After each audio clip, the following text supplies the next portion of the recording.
What's up, everybody? Welcome back to the Mayorverse. Midnight Mayor, aka MayorReynoldsTV here. Today I want to talk about something that really set Twitter and the internet on fire yesterday. I already made a video about Dr. Disrespect's tweet, but it spurred a big discussion about blockchain, NFTs in the gaming space. It's something that I want to communicate to people. You know, I did a video yesterday about why, I've done several of them, about why I think Deadrop could actually be the game that makes blockchain and gaming finally click as actually conceptualized, and there's lots of potential benefits to it if executed right. But I want to remind everybody that you do not need to participate in blockchain at all to play Deadrop. You can play it completely centralized, the way you've always played it, the way you play any other game, Overwatch, Counter-Strike, Apex Legends. You never need to touch blockchain, you never need to touch an NFT, cryptocurrency, anything like that. And Midnight Society's been clear about this right from the get-go, right on midnightsociety.com. Their approach is detailed, and I just wanted to point this out to everybody and look straight to the text, straight from the horse's mouth. So let's take a look at what they say to clear all this up. So if you go to midnightsociety.com/Deadrop, there's a frequently asked questions, and there's one that says, is Deadrop a blockchain game? Here, we're going to get into that in a second. But here's one. Do you have to buy NFTs to play Deadrop? No, Deadrop will be free to play for anyone and will not require an NFT to play upon release. For those who want to be part of the development process and play early developer snapshots, those builds are currently exclusive to Founder Access Pass holders like myself. There's 10,000 of us called variants. Access to the game was through purchasing a Founder's Pass.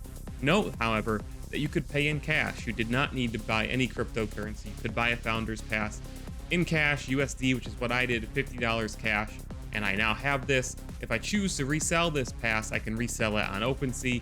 I'm not going to do that. I love being a variant. I love doing the snapshots and test builds, but I never had to do anything with cryptocurrency to get here. Is Deadrop a blockchain game? We have a very specific approach, which we break down here. I've already opened this link up. Let's scroll forward if you're looking at this section yourself to building for the future. I'm going to read this to you. There are two core facts we want to make very clear to all of our audience, including those who embrace decentralization and those who want absolutely nothing to do with it. Midnight Society is for all of us. What that means is that at no point will you be limited from playing or enjoying our game because you choose one path or another. If you want to have a completely decentralized account, play the game, and unlock items tied to your account which you use and enjoy as you normally would, that is completely fine. So if you want to have a completely centralized account, meaning you don't take digital ownership of your items, you don't have the ability to resell your items, you just want to play the game, unlock skins and stuff as you always would, you can.